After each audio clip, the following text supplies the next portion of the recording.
Okay. All right. This is a very difficult topic, all right, because it's very deep when you go into this topic. Okay, in through this session, I'll be covering something like around 62 to 70% of this on this topic. All right, these are some of the points which I have taken through this session, which I think would address to most of the questions that we have in our heart regarding sin. All right, sin is considered, first point is sin is considered evil. So, is every sinner an evil person? The second point that comes to us is if sin is not inherited or transferred, then why was Jesus born of a virgin? He could have born from any person, right? There were many miracles God has done by this. Also, this miracle did not change the Jews. The third point was if each one pays for their own sin, father his own and son his own, then how does Jesus save us from our sin? How is it possible? How could he pay the price of the sins of all the people? I'm talking of all means before, after, and who are yet to come. Okay, who believe in him? Could it have been possible for somebody else to do what Jesus did? These are very important things to understand so that you're very strong in your faith in sin. How does repentance lead to forgiveness and salvation? How does the blood of Jesus wash us of our sin? We keep making prayers, I cover myself with the blood of Jesus. I protect my house and all. We should understand this thing, very important. Does grace stop us from sinning? We say we are under grace, so we are not sinners. Some people claim that.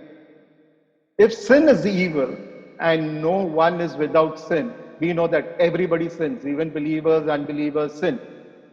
So, as believers has evil, has non-believers are? What is mortal sin? This is one question quite a lot of people come to me and ask. What is mortal sin that leads to death? And are there sins which do not lead to death? Okay, there's one more thing which a lot of people debate on. If the law gives birth to sin, then if the law was not existing, would sin have existed? That's a very important thing to ask. The last thing is, sin came with eating of the tree of good and evil that existed in the garden, okay, along with the tree of life in Genesis, that was in the Garden of Eden. But is this same tree is missing in the Garden of Paradise, which is in Revelation. If there is only one tree mentioned, where did this tree go? These are very important questions that need to be addressed to. So let's take the first topic. Sin is considered evil. So is every sinner an evil person? Okay. All right. For this, we need to understand the relationship between sin and evil. Now in Romans 5:14, nevertheless, death reigned from Adam to Moses. It starts from Adam to Moses. Even over them that had not sinned after the similitude of Adam's transgression. Who is the figure? Figure means mark or imprint of him that was to come. Now, here it is saying that everyone, because normally what the Jews believed was breaking the law of Moses was sin. So here Paul says that even those from Adam to Moses had sinned, even though the commandment was given from Moses. Okay, and it also says that this was on the imprint. That means it was related to the person that came from. And we came from who? Adam. Okay, let us go back to Genesis. Now, in Genesis, it is talking of a garden called Eden.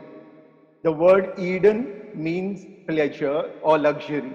So it was a garden of pleasure or luxury. Now, in this garden, there were two trees. One was the tree of life, and other was the tree of knowledge of good and evil. Now, both these trees were existing in this garden, which is called Eden or pleasure or luxury. What did God tell them?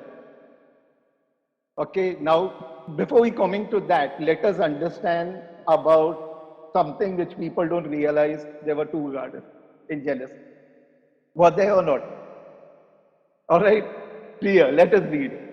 In Genesis 2, 7 and 8, it says, God, the Lord God, formed man out of dust, okay, of the ground, and breathed into his nostril the breath of life, and man became a living soul. Oh, And the Lord God planted a garden. Where this was garden? To the east of Eden. Now the word in the Hebrew text is of. So east of Eden. It was not east in Eden. You can't have a garden in a garden. You understand? A garden in the garden cannot be there. Okay, it's like sea in a sea. You can't have a sea in a sea, you can't have a garden in garden. So this was the east of Eden, and there he put man whom he had formed. Now, if you say that you won't accept this, let's take Genesis 3:23.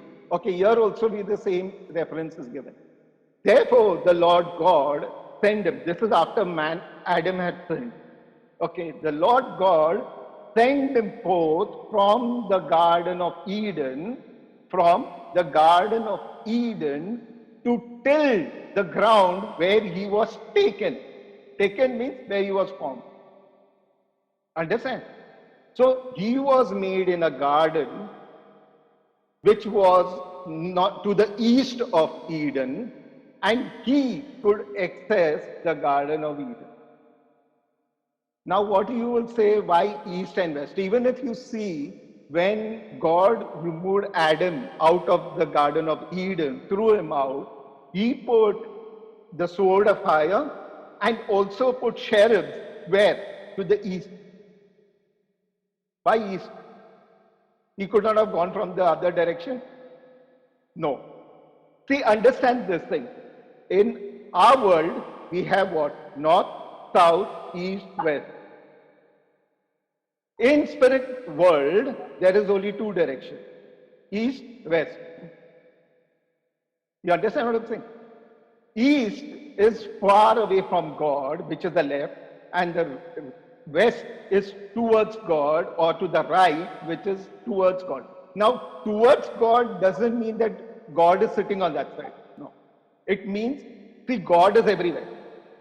Okay? But to the right is the glory of God. And to the left is where the glory of God is missing. It's far from the glory of God. You understand? Now, if you go into the Hebrew words, okay, like north and south, you'll be surprised that north and south comes from the root word east and west. So even north or south means east west. So it is in spirit world, there's only two direction. In our world, we say God is up. But is God up? The earth is round. So God is everywhere, actually. Okay.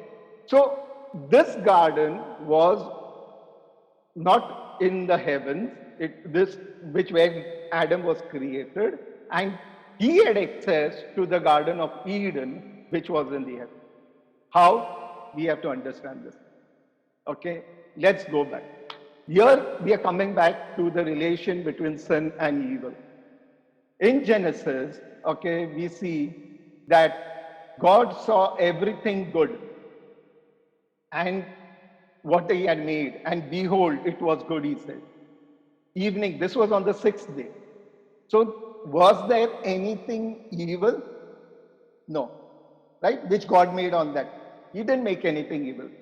But we see there was something which is given in Genesis 1 and 2. If we read in the beginning, God created what? The heavens and the earth. He created the heavens and earth. When you say earth, it doesn't mean the planet Earth. It means our creation, because the word means nation. Okay. So God had created the heavens and the earth. And the earth, that is our creation, was without form and it was void. It was yet not created. So that means God had finished created the heavens, and earth or our creation was not created yet. So our Bible doesn't start with the beginning. It starts with God finishing creating the heavens, and now he was going to create the our creation. You understand? Now here it says that there was darkness on the face of the deep. Now, if you go to John 1:5, it says God is light and there is no darkness at all. If God is light, where did this darkness come from? This darkness came after he created the heavens. You understand what I said? What is the meaning of darkness? Now, darkness means restriction of light. That means if I restrict light, then there's darkness. Understand? Okay, so if light is not existing, we can't say there is darkness, because light first needs to be existing to have darkness. So when we say darkness, we are saying light already exists and there is restriction of light, that's why there is darkness. So here we will see, all right, coming back to this. All right, Genesis 5:1-2. God created, okay, all right.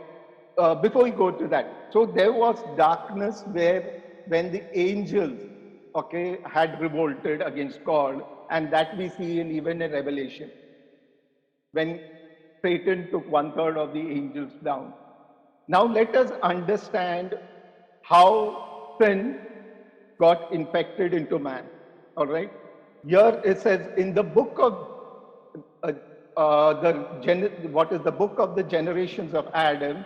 In the day God created man, in the likeness of God made he him. Male and female created he them. Now the word them is male plural. So that means although there were male, female, in spirit, they were same. It was a natural that became male and female. But in spirit, everybody has the same gender, which is male, before sin came. And he blessed them and he called them what? He called them Adam. In the day he created them. So when God created Adam, he said, all these will have what? The nature of Adam. You understand what I'm saying? Now the word Adam, okay, means man. Now it also has another meaning, which means redness. Redness means full of light. So when God created Adam, he was supposed to have life, fullness of life. Now in Genesis 1:27, it says, so God created man in his fullness, in the image, and in the image of God he created him, male and female created he them. Again, male plural. So in Genesis 1, we see God had created Adam and Eve in spirit, all mankind. He said male, female, all. Okay, in spirit. But in Genesis 2:7, it says, God formed man out of the dust of the ground, and he breathed into his nostril the spirit of life, and man became a living soul. So whose spirit was it? God's spirit? No. It was a spirit which God had created of man. He put it in man, and man became a living soul. Living soul means his inner man came to life. Understand? There is man in the flesh, The inner man, that is a soul, and the spirit. There are three parts to man. Now, how did sin come in? When man ate of the tree of good and bad, okay, what did he wanted to eat? The good and evil. Was the evil existing? Yes, it was existing when man ate. Why? Who was the thing? Was it what in the creation what God had created? No. It was already existing. Who? Satan. So when God said, do not eat of the knowledge, the tree of knowledge and good and bad, who was Adam or man trying to know? What was evil? And who was evil? That was Satan. So when man ate of the tree of good and bad, there was no bad in the creation. It was bad only was the Satan and the fallen angels which were there. So man came to know evil from who? You understand? So evil existed before. And that evil, when Adam broke the commandment or which God had given, he had sinned. So evil was existing, evil came into man, and that evil manifested into sin. Now, if you look in this, it says, God said in Genesis 3:22, God says, behold, man is become as one of us to know good and evil. Who one of us? He's saying here, after man had eaten of the fruit. Not before he said man was made in the image of God, but here it specifically says that he came to know, have become like one of us to know good and evil. Now, least he put his hand and also take from the tree of life and live forever. Now, when we say forever in Hebrew, it doesn't mean eternal. Okay, it means because there are different tenses, so it means for a very, very long time. Okay, so one doesn't become God by eating of the tree of life, but can live for a very, very long time. Now, in Revelation, we read how the darkness came, then Satan, his tail, drew the third part of the stars of heaven and cast them to earth. So, evil or darkness came before. Man ate of the tree of knowledge of good and evil. He came to know evil because it was existing. He came to know it. Now, did God know evil? Now, we understand like we are made a part of the body of Christ, like that the heavenly beings are part of the body of God, the Son. Angels, everybody become part of the body. That is the temple, the heavenly temple. Now, when the angels, there was darkness coming, one third of the angels were cast out of heaven. The temple was damaged, or what experience, what you call destruction. So God said, okay, now God had made man to be the light that came in the darkness and overcome it. Now let us understand what did sin do to us. When man ate of the tree and he came to know evil, and evil manifested in sin, okay, let us see what sin had done. Man could move first before between the two gardens with no restriction, since he was not born in the flesh. Flesh had no control over it. And when he came to know evil, two things had happened to him. First, he felt their nakedness. Why? Because sin had removed that ability okay, that he could overcome his flesh. So he sent his flesh and thus he became naked. Second thing is man acted like a fool. Why? Because he was trying to hide from God behind a bush. Is it possible? No. He knew he was trying to hide from, but yet he was doing it. So what had gone from him was righteousness and truth. These were two fruits of the Spirit which are mentioned in Ephesians 5:9. I will not go much detail in the fruits of the Holy Spirit, but in Galatians 5, okay, 21 to 23, there is the nine fruits of the Holy Spirit, 22 and 23. Okay, but in Ephesians are the three fruits which are mentioned separately. And in Revelation, you'll find it talks of the tree with the 12 fruits. Now, these three fruits are not mentioned in Galatians because these are not something that man can grow or like the other fruit. These fruits are gifts from God. Okay, so you have to understand that these fruits, okay, are received from God the Son, the Holy Spirit, and the Father. What had happened was God, man by sinning lost these fruits of righteousness and truth. Now, evil gave birth to sin since Adam became a sinner by knowing evil. One second. He broke the commandment, one second, of God to know evil. He became a rebel like Satan. And since nature was passed from his generation, therefore his generation too inherited this rebellious nature. Man sins because evil exists in him. Mark 7, 21, 22. From within, out of the heart of men proceed evil thoughts. And these evil things come from within and defile man. Genesis 4:26.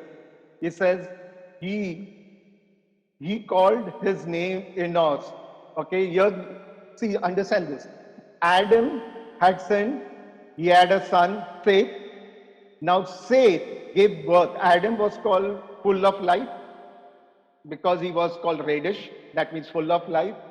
His son was called Seth. Now, Seth gave birth to his son Enos.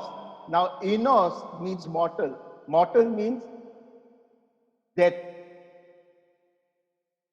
You understand that Adam's sin was manifested in the flesh in his grandson, not also in his son, in his grandson. And then it says that men began to call on the name of the Lord.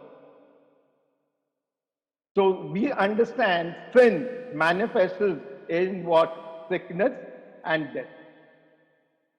There is a lot into this if you understand the word of God and you understand sickness, how it is. Okay, we could do that when we study the structure of the word. I'll take the second topic. Okay, now if sin is not inherited, all right, so in the previous topic, we saw that evil exists in all beings, and it is evil that brings forth sin. So everything that exists, okay, every man has evil in him. And that is why they sin. Because the nature of Adam is in us, right? All right. So if sin is not inherited or transferred, then why was Jesus born of a virgin? There were many miracles God has done. Why this? Also, this miracle did not change any person. Now, in Genesis 5:2, we saw that how sin nature of man was passed from generation to all generations of Adam. But in Exodus 25 and Exodus 34, 5, 7, we see because of the mercy of God, He made an amendment, okay, for His people, such that only up to 4 generations that sin nature will be passed, and if that person doesn't do that sin, it will die. It says in Exodus 25, God visiting the iniquity of the father to upon the children unto the third and fourth generation of them that hate me. So now, from all the generations of Adam, it says, God says, I will visit the iniquity, that means the sin nature of man, upon the of the father to the children up to the third and the fourth generation.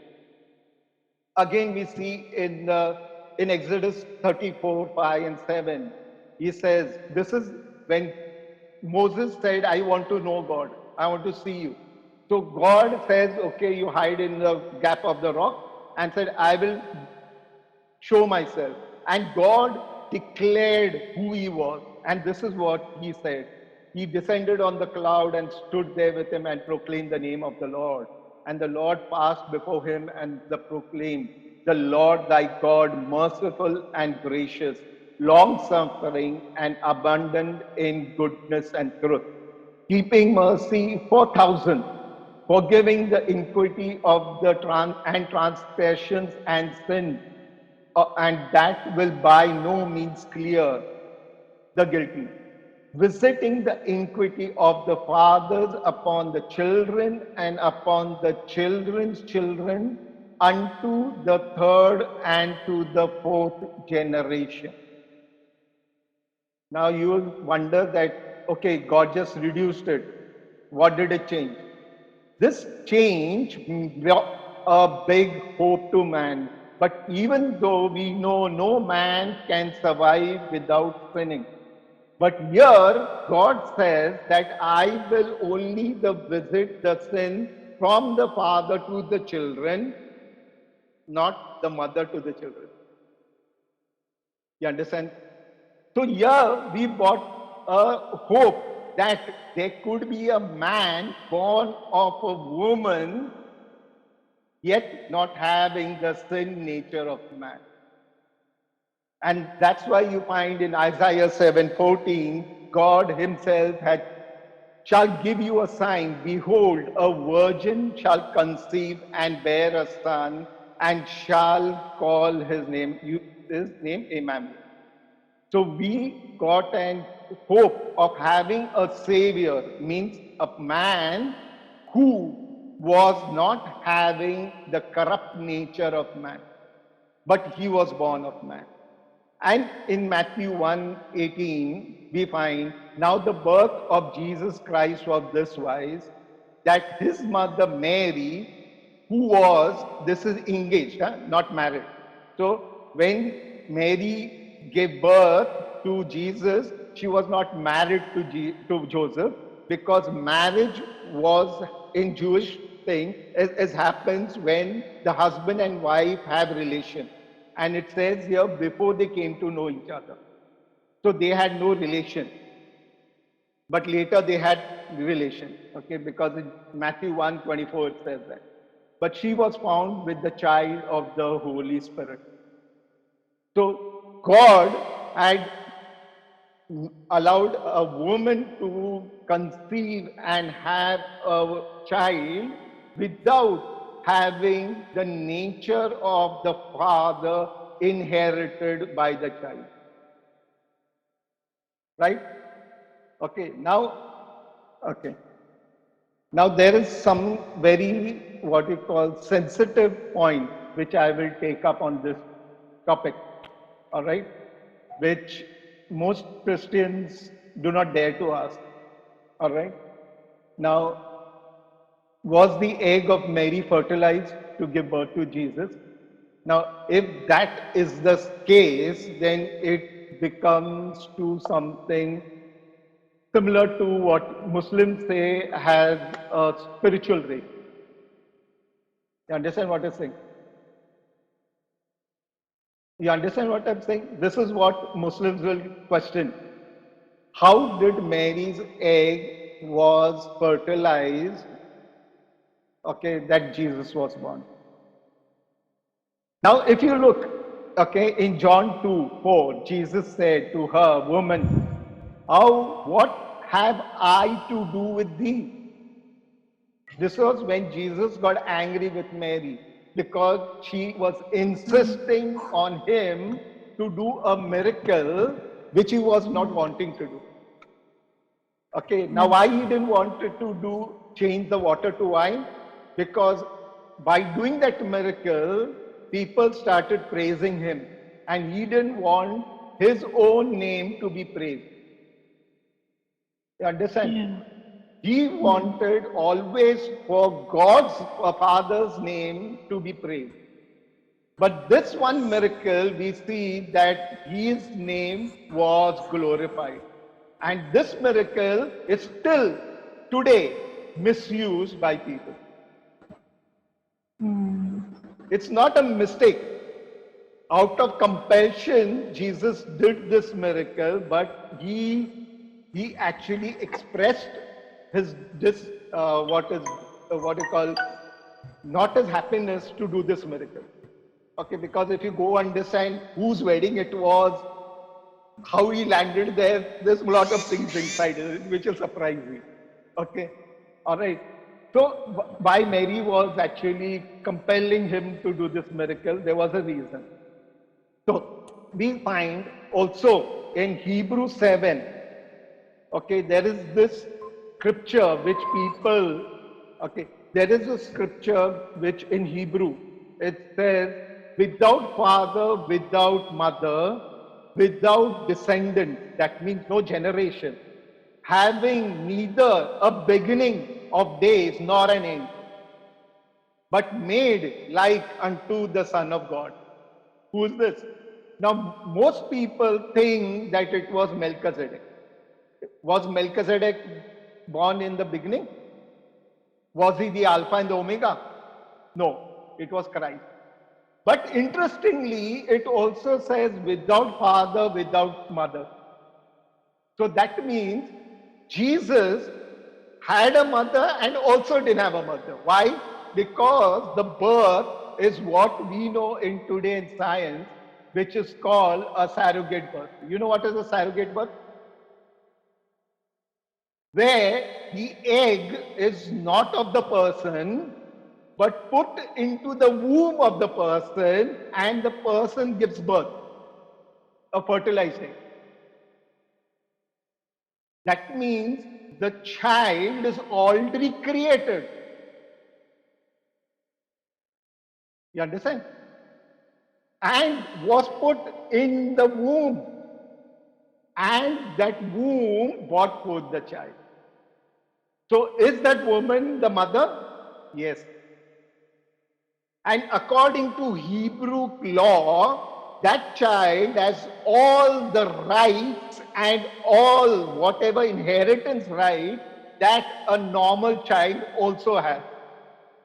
Forget about surrogate birth.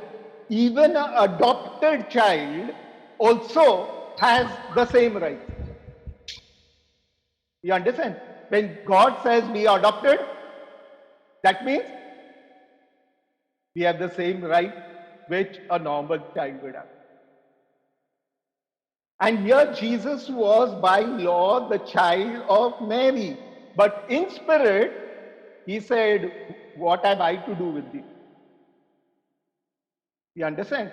So she was a surrogate mother of Jesus. You understand? So even though Mary was sin nature, her sin nature was not passed to Jesus because it never goes from the mother to the child. It goes from the father to the child. But if the mother and father come together, that means they have a relation, that time the mother's nature goes why the father to the child. Why? Because the child is first in the father before it gets planted into the womb of the mother. You understand? Always the father was blessed and his generation was blessed because the seed were in him. So whenever women get married to a man, please understand how serious it is when whom you are marrying. It's very important because you are going to bear the seeds which are in him. You understand? So here you'll find also in Ephesians, Philippians 2, 5 and 8, it says that Christ was God, okay, and he was equal to God. He humbled himself and made himself of no reputation, took upon him the form of a servant and the likeness of man, and then, he said, first he took the likeness of man, and then he was formed as a man. You understand this? The birth of Jesus from the time Mary conceived to the time she actually gave birth was exactly 9 months. Exactly 9 months. So, was Jesus formed from the first day? Yes or no? So, even from the first day, that cell which is fertilized is already a human being. So people think that okay, it's an embryo, it is a this, or just not formed physically. No, it is a human being. You understand? All right. So Jesus was not having the sinful nature of man, and he was born, okay, from man. All right. So I got this point. Now let's go to the next point, which says that if each one pays for the sin of their own, father his own, son his own, then how could Jesus, okay, save us from sin? How could he pay the price for the sins of all the people who believe in him? Could it be possible for somebody else to do the same thing? Jeremiah 3, 29 and 30. Everyone shall die for his own iniquity. Every man that eat the sour grape, his teeth shall be set on edge. It doesn't say father, son, no. It says the sin of every man, that person pays for his sin. What is inherited is a nature, not the sin. You understand? In Ezekiel also we find God saying the same thing. Okay, if you see in the Bible, everything has minimum two scriptures to back it. Okay, because every truth is what established by the mouth of two or three. So you'll find in Proverbs in Ezekiel 8, 18, 1 and 4, God saying the same thing. Yeah. Now, how does Christ then pay for our sins and get us forgiven? First, let us understand what is hell. Hell is a place where it's a prison, where man suffers his sin. Okay, when Jesus died and he was forsaken, by the Father, he went to hell.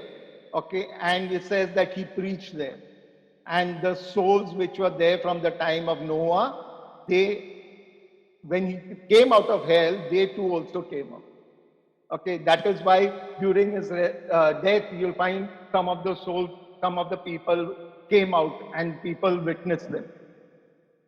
In John 20, verse 17, when Jesus resurrected, okay, and Mary the Magdalene came running, he said to her, touch me not, for I have not yet ascended to the Father, but go tell and the brethren. So Jesus said that he has not gone to heaven yet and ascended to the Father. So where he had gone? He had gone to hell, and he was in hell. But because the sins were on him and he was forsaken by the Father. But since there were no sin in him, they could not keep him in hell. Understand this part. Because hell is a prison, not controlled by Satan, but controlled by the angels of God.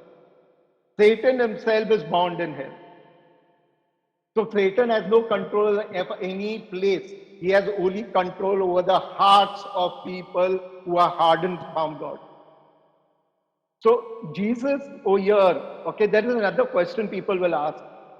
When Jesus was crucified on the cross, and there was this person who was there, okay, there was this what criminal who was hung along with him on the left hand side. So he told to Jesus, the right hand side, he said to him that today you will be with me in paradise, right? There's a scripture. Now that scripture, that Greek word out there, okay, is not today.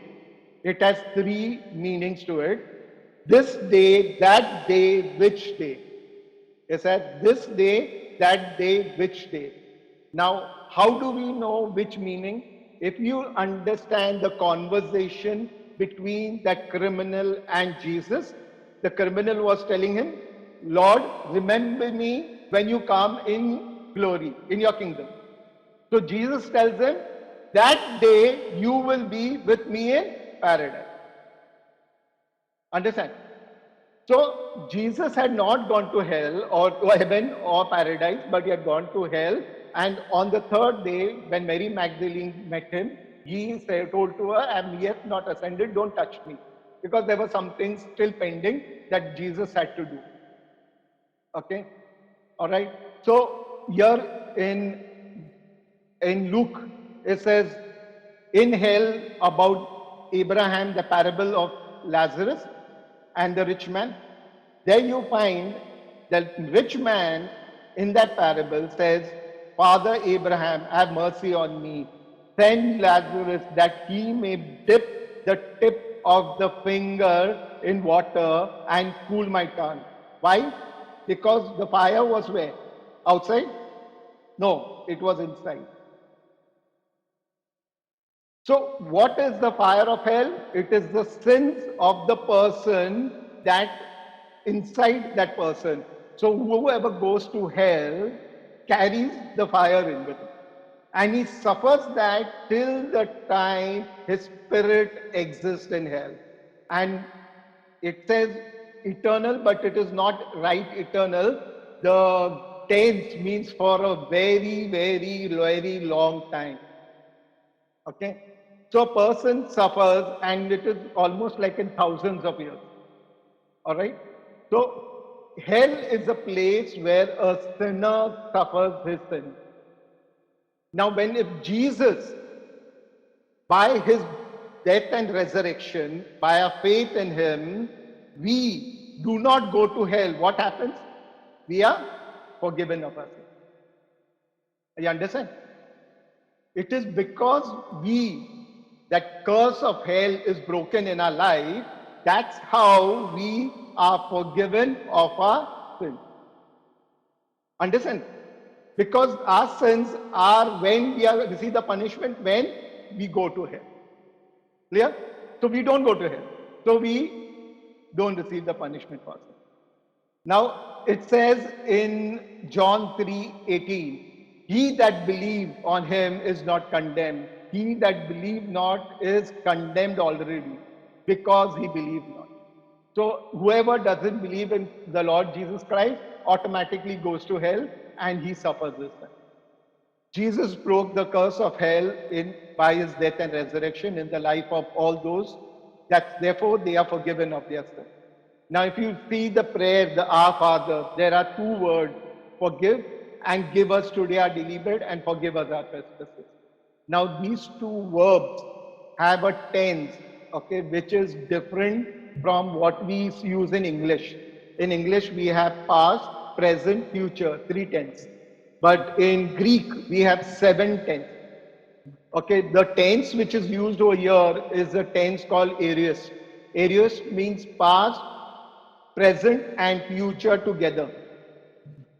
So, if you see this verb, it is not saying give and it's not saying forgive, but it is saying, God, you gave, you give, and you will give. You forgive and you forgive and you will forgive. Understand? So if we have faith in Christ and we believe in Christ, even though we sin, we are forgiven. But can we continue sinning? It says in Hebrew 10:26, if we sin willingly, after that we have received the knowledge of the truth, can that sacrifice be valid for us? So there is a serious consequence. If we continue in sin, there will be a breaking point where you will stop believing in the sacrifice, and that sacrifice will not save you from this. So therefore, do not think as a believer you continue in sin and nothing will happen. That one, it's like the cancer that I last time spoke about. That one cigarette, you don't know when you will get the cancer.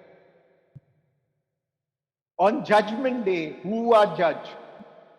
Not those who are already condemned because they've gone to hell, but the flock, that is the sheep and the goat, will be judged. They will be judged for the sins, not for their sins, but for not doing or doing the will of the Father. In Matthew 7:21-23, it says, not everyone that say unto me, Lord, Lord, that means talks of believers, shall enter the kingdom of heaven. So it is saying those that we will not be judged for our sins, but we will be judged for doing the will of the Father. Okay. Now, there are some things, okay, like we have also, I come to that certain things about sins which are forgiven, not forgiven, or mortal sins. Those I come to in the later question. But here now, we have to understand one thing, like how does repentance lead to forgiveness and salvation? That is what everybody tells you, right? But the fact is, repentance doesn't lead to forgiveness and salvation. Okay, it sets the base. It sets the base for you to believe, and it brings a faith that leads to forgiveness and salvation. Now, first thing you have to understand, what is the word repent mean? The word is mentanio. It is a compound word. It means after understanding. That means going to what which is right. It doesn't mean to like be sorry. Okay, it means correcting yourself, doing what you knew was wrong. Now you are not following it, but you're bringing correction. So if you say, I am sorry for my sin, it doesn't mean repentance. But if you say, I am sorry and I will not do it again and actually don't do it, that is called repentance. Even if you don't say, God, I'm sorry, but you know that it's wrong and you correct yourself still, it is repentance. Understand? So, like Judas was sorry, but he was not. It is faith that actually brings forgiveness and salvation. But repentance leads to faith. So that's why it says, repent and believe. For it is by faith that we receive grace, and it is the grace that saves us. And even if you see, when we are in faith, we also still need to keep the commandments of God and keep the faith of God. That's why in Revelation it says, who are the called the saints? They that keep the command and the faith of Jesus. So one can repent for the sins which are known, but what about the sins which are not known? This is very important for you to understand that any person who comes in Christ, okay, who accepts it, Christ, believes in Christ as the Lord and Savior, and comes, gives his life to Christ, his or her life. That day, all his sins which are known and unknown are forgiven. Completely forgiven. So if anything, anybody says there is a sin that you did before you came to Christ, you have to understand it is already forgiven and that sin is not accounted for you. But you cannot do what you did before. Understand? Because that is not called repentance. You need to change. After coming to Christ, if you sin, you need to seek forgiveness for every sin. By what? Just confessing? No. By reconciling and confessing. That means You need to reconcile and confess.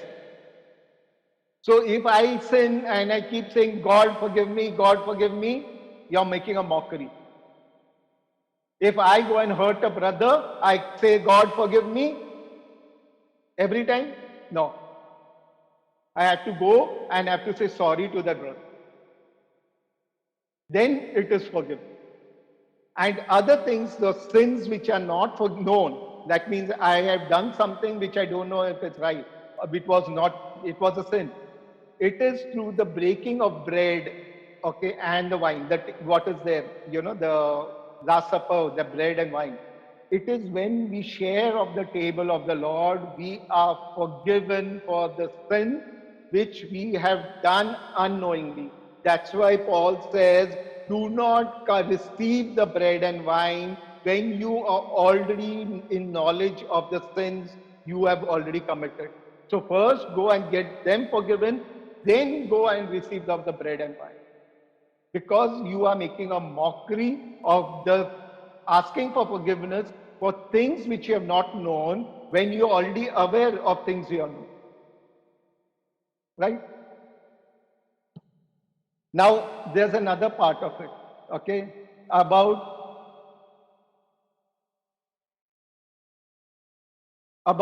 the blood of Jesus. Okay, a lot of people say, I am cleansed by the blood of Jesus, I washed away by the sins of Jesus. Okay, first thing we need to understand this. Sin is not a stain to be washed. It's not a dirt that I can just wash away. Okay, because we know that sin is like a corruption. It eats into our nature. It takes away something which is good in us. That's why in Adam and Eve they lost. So the word, like the word forgiveness, doesn't mean okay just writing off. It means not holding the consequences of that error, but it doesn't change the person. The person still needs to undo that sin nature. So if I forgive a person, I don't hold that person responsible for the wrong that person has done to me. But yet, that person needs to correct himself to be forgiven of God. So that is why it's always to not just say, I forgive, but tell the person what wrong he's done so that the person can correct himself. Now, in Acts 22:16, there's a scripture. It says that we are baptized and wash away thy sins. Now, if you take that word, wash, it is not a word, okay, which like normal wash. All right? It is not a word which is normal wash. It is used a word which is in Greek means to wash the wound of a person. Okay? Where a person, where he actually is like setting up the process of healing. Understand? So when we are washed by the, what you say, the blood of Jesus, we are started the process of healing. It is that sin, that consequences taken away. But yet we need to change. Understand? Okay. So when we say sacrifice of Jesus, the blood of Jesus means the sacrifice of Jesus. It doesn't mean the literal blood of Jesus. Understand this? Also, when Jesus took, say, the wine and he said, this is my blood, okay, it didn't mean actually his blood. Okay, before I come to that part, okay, we always make this prayer that I protect myself by the blood of Jesus, I protect my family, I protect my house against the power of Satan. That is a very wrong prayer. Okay, because the blood of Jesus was not for protecting you from the powers of Satan, but protecting you from the wrath of God. But when we pray that my blood, the blood of Jesus protects me from Satan, we are literally making Satan into a god. We are giving him a powers that we need the blood of Jesus for it. You understand what you are doing? You are not protecting yourself, you are lifting Satan up. For to protect yourself from the power of Satan, Jesus said, just speak my word. Say unto him, he will flee away from you. It is the faith, the authority by which we actually protect ourselves from the power of Satan. Understand? Now, when we use the blood of Jesus, it is to protect us from the Father. Okay? Now, I'm coming back to the wine. Now, when we say wine, it doesn't mean actually the blood. Because when Jesus told them that if you eat my flesh, you won't have life if you don't eat my flesh. The word flesh in Hebrew, understand, Jesus spoke to the Jews in Hebrew. He didn't speak in Greek. The text is written in Greek so that other people understood. But when Jesus spoke to the Jews, he spoke in Hebrew. When he spoke to the people, he spoke in Aramaic. All right? Greek was a language for the authorities, for the administrative people. That because they were under the Greek rule, the Romans rule, who were speaking Greek. So when Jesus spoke to the Jews, he said, if you don't eat my flesh, he spoke in Hebrew. And the word flesh, root of it means message. So he said, if you don't eat my message, you will have no life. When he said bread, it came from the root word mean conflict. So when we eat the bread of Christ, we eat of his table, you will realize there starts in you a conflict between your nature and the nature of Christ. There starts a battle. And when you say, I drink of the wine, the word means to bring to boil. That means if you really drink the wine of Christ, in you there should be a fire. And that fire, if you understand, taking the the wine of the grapes is about learning discipleship. Okay. Now, coming to this, does grace stop us from sinning? Okay, in school we have told about the word grace, and we know that by grace mark, right? Everybody, there are a lot of people must have got grace marks, right? I was one of them in my Hindi and Marathi. Okay, bad in language. That's why I'm not talking in Hindi, because Antesh brother knows I make a mess on it. Okay, so grace marks was what? Given to somebody who was lacking. And how much grace marks? That was set by the person. That means if the person needs 5 grace marks, he was given 5. If he needs 10, he is given 10. But can a person who got 0 get grace marks? No. You know what I'm talking? You cannot come to Christ saying, I don't have anything. It's not possible. You need to do something of yourself and say, Lord, I've got something, you make it all right. So if you don't make any effort, don't expect God to do everything for you. You understand what I'm saying? At least 1 mark you need to get grace mark. Understand? Okay. So okay. All right. Now the Greek word, okay, for grace means joy. But in Hebrew, it comes the root word mercy. So in Hebrew, when it says grace, it means all the mercy that is required to get a person to pass. Understand? Mercy of God. But in the initial time, it was not possible to claim the mercy of God, because God said, whoever have mercy will have mercy, who I don't have mercy will not have mercy. But when we have faith, we can have grace. It is like demanding the grace of God, because God, I've got faith. I've got a token, now you give me this. You understand? So faith changes the whole thing. That means now I'm not asking for mercy. I'm asking, Lord, give me everything that is required, because I have faith. So if I have faith, I have grace. But then faith means believing in the truth.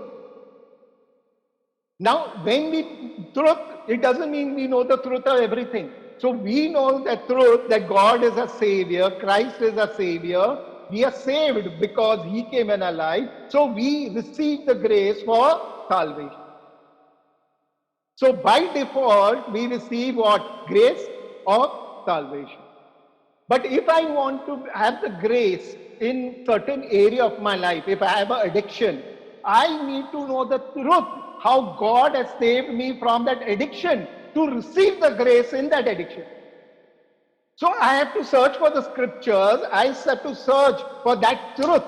When I know that truth and I believe in that truth, I automatically receive the grace to in that area. You understand? Sometimes the grace can be given as a gift because faith can be given as a gift. But every time don't expect that. So always work out if you're having a problem in your life to search for the truth in that area so that you can receive the grace in that area. Okay. Now in the Old Testament, everybody didn't have faith. That's why everyone were not under the grace. But in the New Testament, we say that Jesus revealed the truth. Therefore, grace is in abundance. In John 1:17, it says, "For the law was given by Moses, but grace and truth came by Jesus Christ." So grace is not a general term that means everything is okay. Grace is in a specific area and we need to grow in grace. Doesn't mean that we are growing in that area, but we are growing in different areas because we are coming to know more and more of the truth. Understand? Okay. Now grace helps us to overcome the sin nature. All right. So when we are in grace, what happens? God helps us to overcome the sin nature. It doesn't stop us from sinning, but it helps us to overcome sin. So what happens is when you do a sin, you start hating it. And when you start hating it, you don't do it. So when you believe in Christ, don't think that in a snap of a finger, everything will go. No. There will be areas where you will struggle and you will need to overcome because you have received grace slow in that area. You need to grow it in different areas. So that is required. Okay. Because God will not do everything for you. Okay. Because if He does everything, how can you become an overcomer? If you do not become an overcomer, how can you enter the kingdom of God? Because the kingdom of God is for overcomers. Okay, so sin will have no dominance over us. That means it will not rule us. Okay, but because we are not under what the condemnation of the, because we have sinned, we go to hell, but we are under grace because we have faith. So by default, our faith in Jesus Christ, we receive the grace to be saved.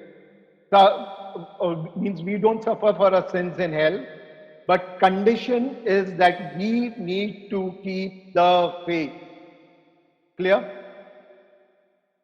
If sin is evil and no one is without sin, believers and unbelievers all sin, so does it mean that we are as evil as believers are? Understand, when we are baptized in the Holy Spirit, we are born, reborn from inside. So it doesn't mean we are totally different. Means in us comes the nature of Christ. It is like a seed that comes in and it starts growing in us. Okay, so then we have two natures. We have a nature of the new person and of the old person. Okay, unless we are not born in spirit, okay, like in John 3, 5 and 7 says, you have to be born from above. That means born of spirit. That only when we are born of the spirit, that means the spirit, the nature of Christ comes in us. We start becoming a different person. But it's a gradual process. It is not something that happens immediately. So in every Christian, there is a battle of the new nature of Christ and the old nature. But in an unbeliever, there is no battle. He just lives a sinful nature because he doesn't know Christ. So many, as when you're born in Christ, we put on the nature of Christ. Okay? So here it is written that you may believe in the Lord Jesus Christ, the Son of God, and that believing you may have life through his name. That means his nature, who he is. All right. What is mortal sin that leads to death and sin that does not lead to death? And this is a question that more people understand. What asking? Like in John 1, okay, you'll find in John 1 5, it says, okay, there's a sin which does not lead to death. Okay, he shall ask, and he shall be given of him that the sin that does not lead to death. That means a person is easily forgiven for the sin that does not lead to sin. But there is a sin that leads to death. We do not say that you can pray for it. I mean, he said literally that for this sin, you may even pray and not get forgiven. Now, all righteousness is sin, and there is a sin not leading to death. Now, you have to understand the situation to whom he's talking to and what. Every sin leads to death. Okay? All right? So, every sinner is gone to death. But now, if he's a believer, understand, he is forgiven for all his sins. Right? So, okay. All right. So every sin leads to death. Okay. But when we are coming to Christ, we are forgiven of our sins. So therefore, we are those sins do not lead to our death because we are not judged by the sin. But there are some sins which on judgment day we will be questioned for. And we have to know which are these sins. And there are some sins which are there. Like here I have given in few of them. Okay. Hating your brethren, that is without cause. Okay. So if I am angry with a brother without a justification, it is a very serious offense. Understand this. All right, we cannot hate another believer or a person who is in Christ without proper justification or be angry, not hate. Hate is not possible. Hate means I do not reconcile with that person forever. Even when Paul was very, very angry with a person, he said that I have submitted this person to Satan. Satan hand, yeah. Okay, that means did he have a deal with Satan? No. He said that I have disconnected my protection which was extended me to that person so that Satan can bring him to a place of suffering that he understands and changes. When we call each other's brother or sister in Christ, we have to understand the protection of Christ which is on us is extended to that person, or the protection that is on that person is extended to us. Understand? It is not something like, say, dost or something like that, that when you call somebody that he is my brother in Christ.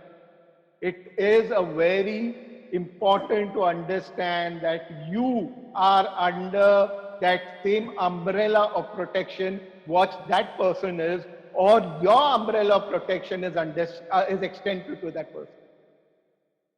So hating a brother is a very serious offense. Okay, there's another offense that is of judging, okay, that the person, okay, will go to hell or to heaven. Okay, you say that person is going to hell is wrong.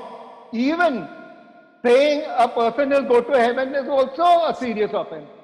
If by some reason that person is living an evil life, is doing something wrong, okay, and being a bad example, and you tell that person you will go to heaven, understand what you're doing. You are making the level of heaven down. So it says that in judgment day, you will be questioned for this. All right. So if you understand that scripture, which is in Matthew, it says that if you, like call somebody Raka, or you call the person as you food, that word which is used in there, okay, is the in Greek means empty, a person who doesn't have a spirit. That means a person who doesn't have life. That means this person will not go to heaven. So when you say a person that you will go to hell, it says for that person you will be questioned on judgment day. Okay, even saying a person as you fool. Now you fool doesn't mean fool. Okay, it said moros. Moros means a person.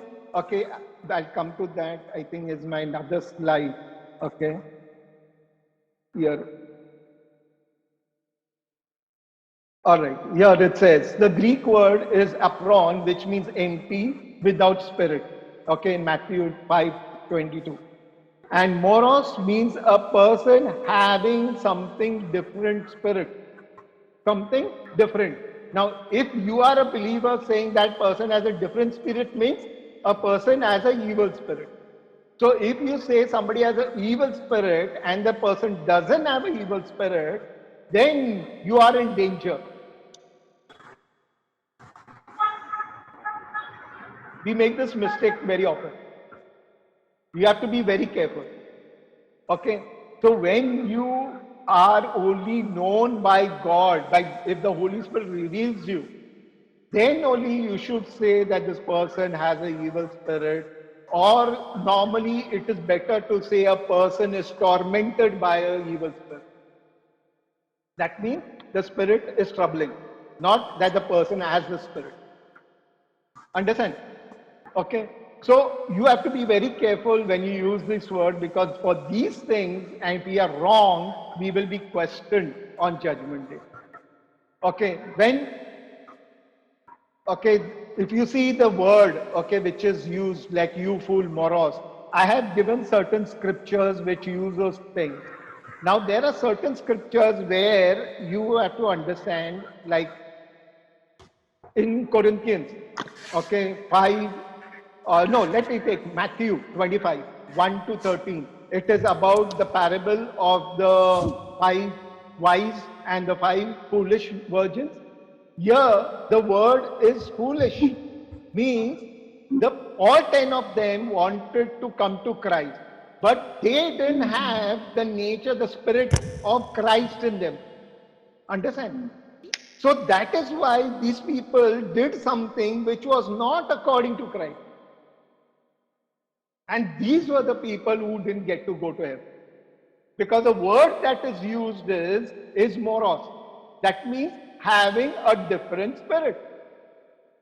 The same in Corinthians, like 1 Corinthians 3:18. Let no man deceive himself. If any man among you says to be wise in the world, let him be a fool. That means you do not have the spirit like the people of this world. It doesn't mean you to be an idiot and say nonsense. Understand? It doesn't mean to act like a mad person. It means that you do not have the spirit like the people of this world have. Understand what I'm saying? Okay, again you'll find in 1 Corinthians 4:18. You are fools for Christ. That means because you are not having the spirit like that the people of this world have. These sins, these are important, these part what I told you, a few of them. Okay, now if I want to go in detail, if you go in the Old Testament, there were some sins where God said that if you do them, I will cut you off from my people. Okay, if you see in the Old Testament. And if you go through them and understand them, then you will understand which of the sins are we will question for. But there is one sin which they will not be questioning for. You will just not have a reason for it, and that is when you grieve the Holy Spirit. If you grieve the Holy Spirit, you are automatically punished. Where? Not in the hell, but lake of fire. Now, lake of fire is not hell. It is worse than hell, because that place is which was punishment for the angels. Hell was a punishment for man. Because in hell they suffer their sins. But in lake of fire, they don't suffer their sins, they suffer punishment for doing that is not the will of God. It's worse than it. Okay, it's also called sulfur. Now, if you understand why sulfur, then you'll understand why it is the lake of fire. Okay, other thing also it says blasphemy against the Holy Spirit. That is again grieving the Holy Spirit. You will not be forgiven. And that punishment is worse than the punishment of it. Understand? Now, if there was no law, could there not be sin? Is that possible? Okay. If we go to the Greek word of law, there are three words, okay, which are there. One is nomos, entole, and doma, which means something that is established, a commandment, and a degree.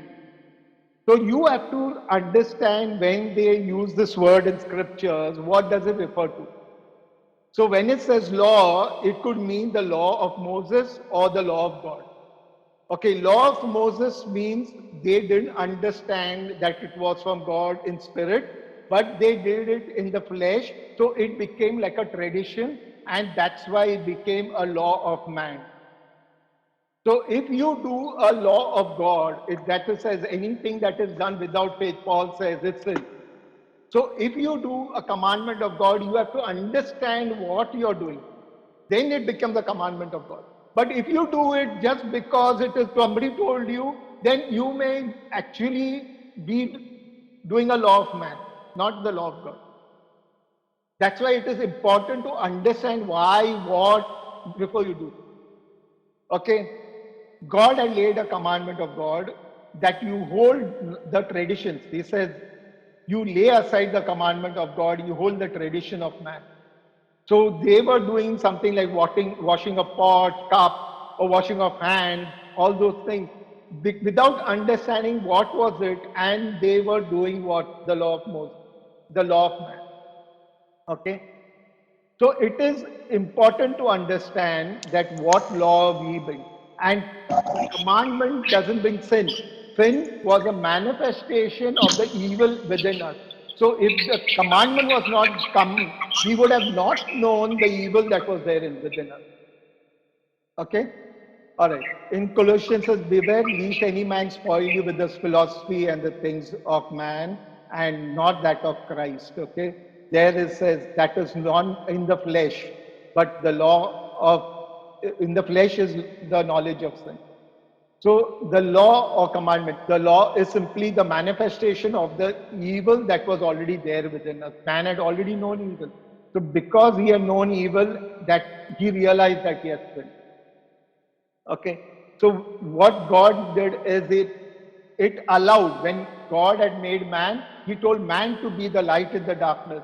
So God had allowed man to sin so that by his spirit he would transform man to shine his light and overcome darkness. Now, if you know, when you have this polio tetanus vaccination, right? You must have seen that vaccination, that if you know, is actually they give you the virus, but in a very mild dose, so that your body overcomes that virus and builds the immunity towards that virus, so that the virus will not have effect on you. So what God has done is allowed man to fall by sin, so that in him, by the help of his spirit, the light, okay, the fire to the spirit, Holy Spirit, that he overcome it and be the light. So that sin will have no power over it. That evil have no power over it. Understand? So God has allowed man to sin, knowing, but he knew that by his power he can overcome. Right? Okay, sin, last point. Now, sin came with the eating of the tree of good and evil that existed, right? So, in the Revelation, we find the Garden of Paradise. Now, paradise, the word means park. Park means a garden made for pleasure. So, it is the same garden which was in Genesis, which is in Revelation. But here we find the tree of life is there. Okay, with its 12 fruits, but the tree of good and evil does not exist. Why it does not exist? In Genesis, darkness was there, right? Yes or no? In Genesis, darkness was there, but in Revelation, on the end, man overcomes the darkness. He destroys the fallen angels, the power of Satan, and now, does evil exist? It doesn't exist. Understand? So, if evil doesn't exist, can there exist a tree of good and evil? It doesn't exist. So there is only the tree of life in Revelation, not the tree of good and evil. So this is a confirmation that we have overcome evil in the end, and that's how the tree of good and evil doesn't exist in Revelation. Understand? Okay, to give you a little more. In Revelation, what happens? Satan draws 1/3 of the angels, right? Darkness has come, right? If you read in the book of what is in Old Testament, there is the book of where God says, there's a scripture, okay, God says that I will define, okay, 1/3 of my people through fire, and I will make them like gold. They will be my people. So we see that God refines 1/3 of the people. In Revelation, what we are spiritually renewed. So it is a reconciling of the temple. The temple which was broken is rebuilt again. We become part of the temple of God, the heavenly temple. In Revelation, it says that the temple that has come down. So we become part of the temple. We have become that which God put us in purpose to overcome. Satan hates us not why because that he can harm us. No, he knows he can't touch us because God has already known what is going to happen. But he doesn't want us to take the place of the thing what God has set for us, what he has lost. You understand? So at the end, we become part of God, the Son. So can there be evil? No. So you understand this thing is that God, okay, Zechariah, Brother Godwin shared the scripture. Zechariah 13:9. It says that I will bring 1/3 through fire. Right? So the thing is, you have to understand this allowing us to go through sin is God has made us to be the light in the darkness. We are fighting a battle not only for mankind, we are fighting a battle for the angels. It is a warfare that we, nothing, are fighting for something, even the angels. That's why even the angels are every time ready, willing, waiting to be part of a battle. But if we don't know that what we are doing, we will never be able to take their help. You understand? That's why you'll find in the Old Testament some of the prophets, they stood and there was an army of angels behind them. Why? Because they knew what they were doing. Do you ever realize that what battle you're fighting? Unless you're not fighting the battle of them. You're fighting your own battle. So when you fight the battle against sin and for the kingdom of God, the army of angels are always with you. Praise the Lord. Yeah, hi. Hello. Yeah, tell. Jacob, Yes, you say Jacob your here. name. Say your name. Yeah, Colvin. Yeah, I'm Jacob here. Okay.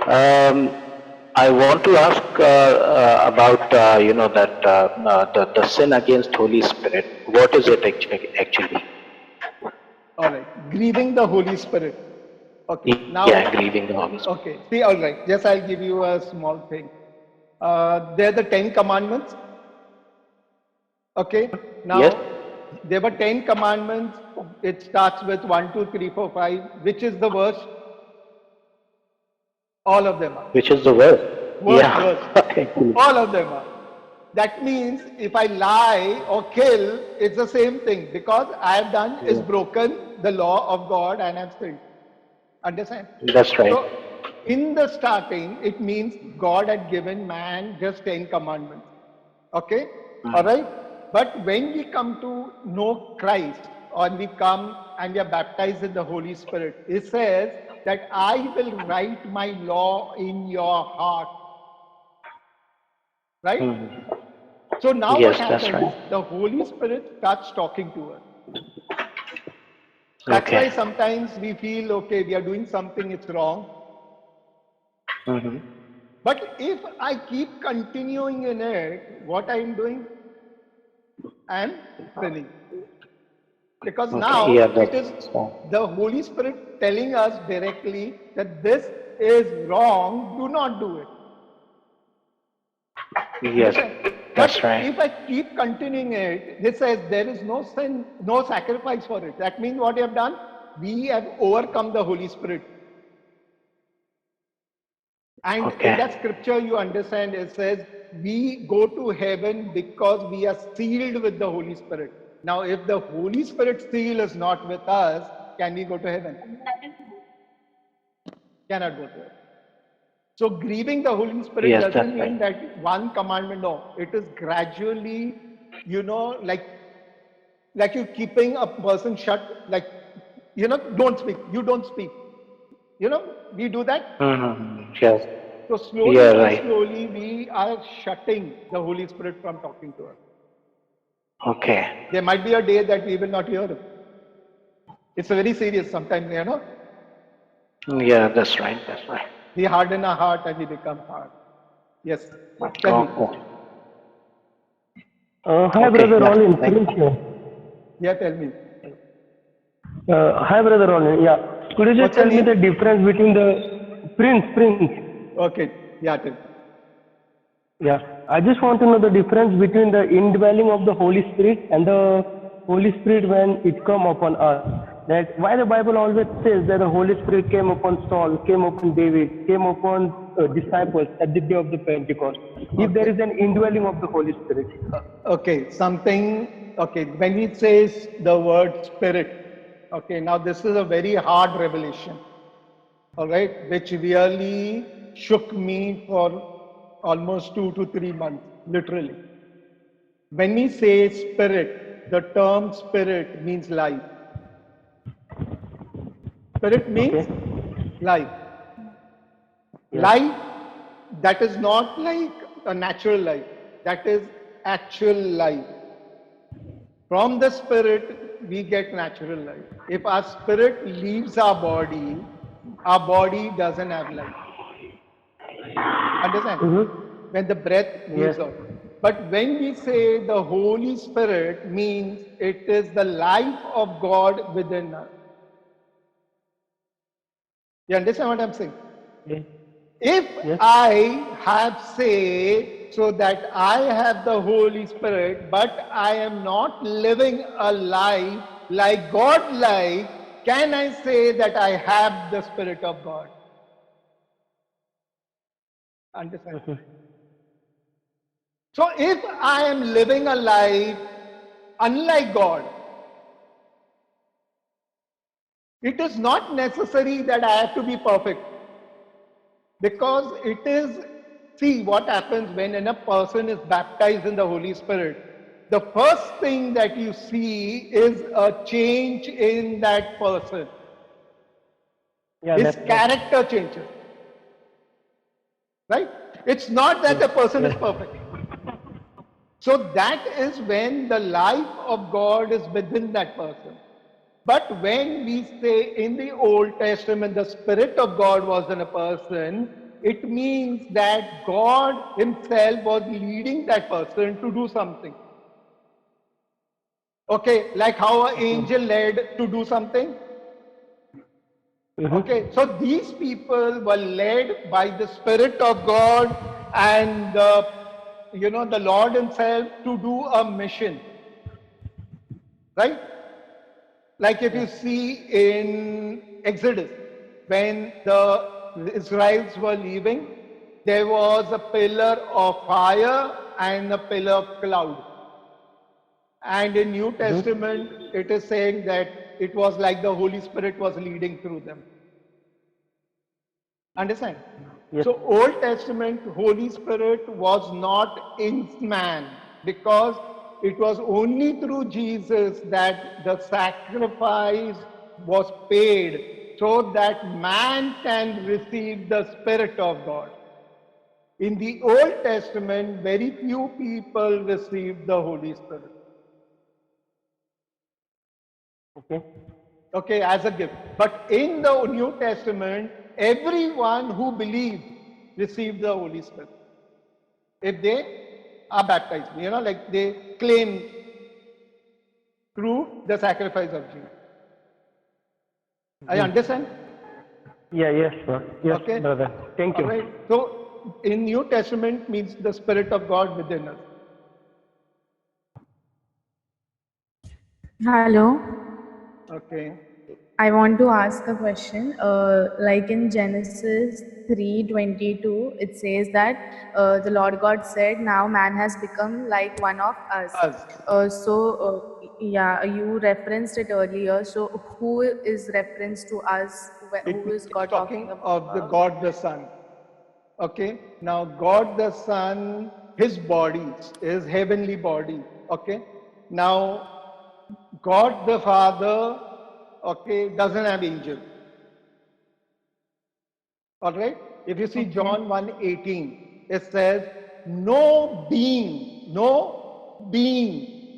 okay, that means not man only. It says, no being has seen the Father other than the Son. Understand? Yeah. So the heavenly angels, because it was the Son who created the heavens and the earth. In the New Testament, you'll find many scriptures which says Christ created the heavens and all that exists. Right? If you search, you'll get a lot of scriptures on it. Okay. So angels are part of the body of the Son. So when the fallen angels went against his commandment, so his body experienced what you call as corruption, which is again rebuilt in Revelation when we become part of his body. The missing stones are placed back again. Understood? Yeah. So he says, man has become like me. Now he's lost. He lost the fruit of righteousness and holiness of truth. Righteousness we receive from the Son, and truth we receive from the Holy Spirit. So because we receive truth, on Judgment Day, we receive the righteousness of Christ. Then we go get access to heaven. And when we get access to heaven, all including the angels will receive the fruit of holiness. From who? Father. Father.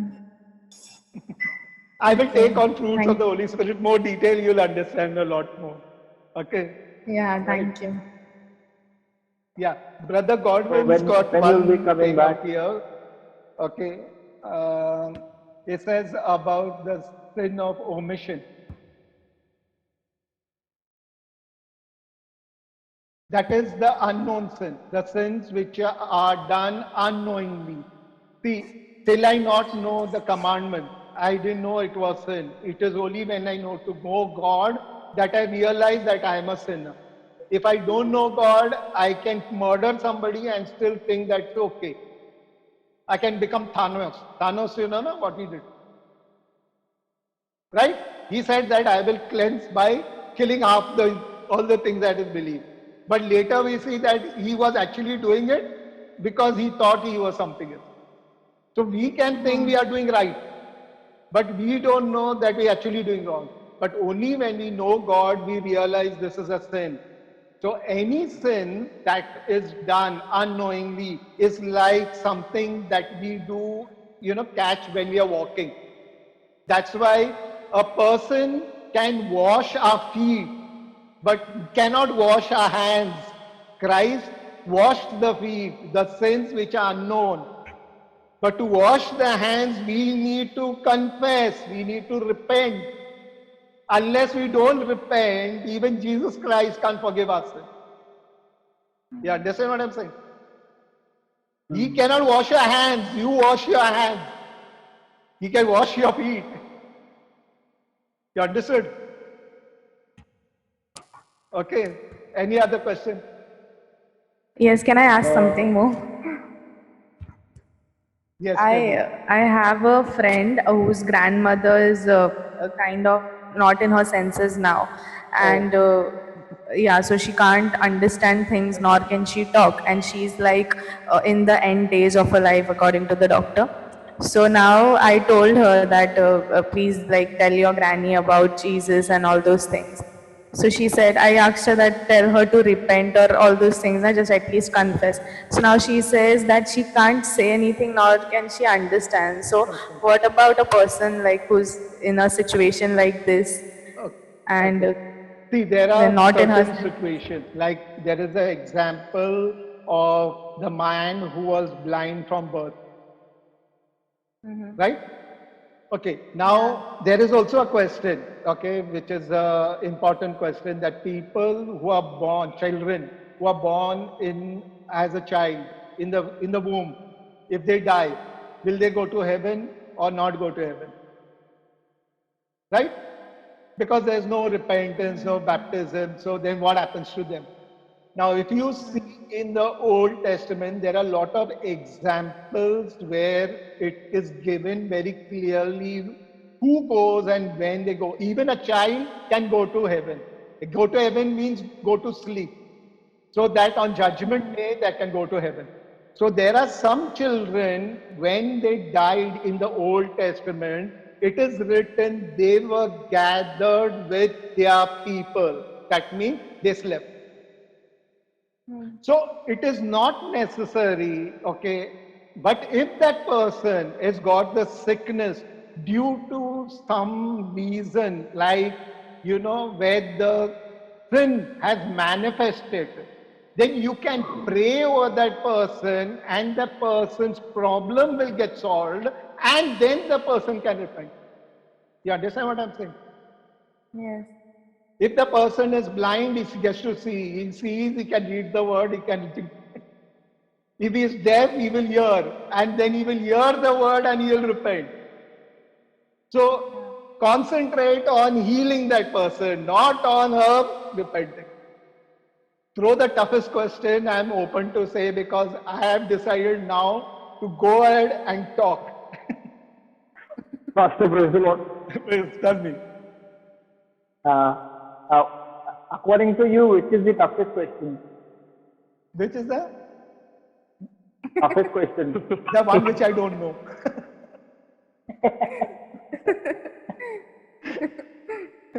Because that will cause me to sit with the Lord and be behind him. Okay, Lord, teach me, show me, show me.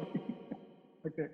So Yeah. my question is, how many fruits are there of Holy Spirit? There are Is that 12 fruits. 9? Okay, 12 fruits. 12. 9 in Galatians. Okay. Now there are 3 which are in Ephesians 5:9. Righteousness, truth, righteousness, and holiness. Okay. Now these are which we will receive as a gift. Truth we receive from the Holy Spirit.